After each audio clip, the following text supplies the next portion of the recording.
KHQA's Sensational 7. We may be a day later than usual, but this Sensational 7 is worth the wait.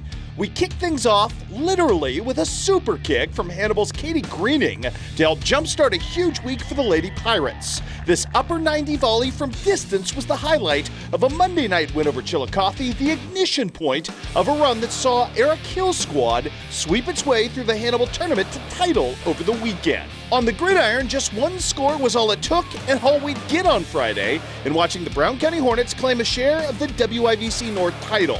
Colby Wart's 45-yard rumble in the first quarter, set up by superb blocking from Lars Rice and Jacob Lanning, provided the Hornets their 8-0 margin of victory over an otherwise super stingy Triopia defense to finish out divisional play at 4-1. It was not as successful a football weekend for the other Coach Little, but Quincy High's 2 touchdowns and a loss at Alleman were pretty spectacular.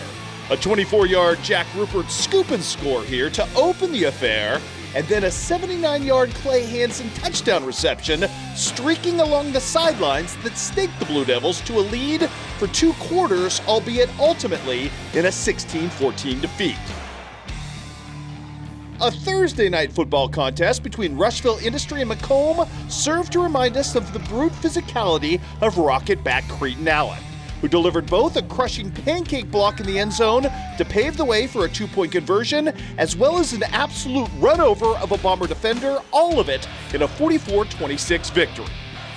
On the weekend diamond, Macomb's Tyler Bickers opened his season in stellar fashion on the bump, touching off a doubleheader sweep of Southeastern that saw the Bombers' pitching staff combine for no-hitters in each game.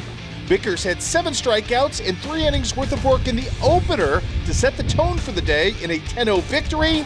The Bombers grabbed the victory in game number 2 at 13-1 as well.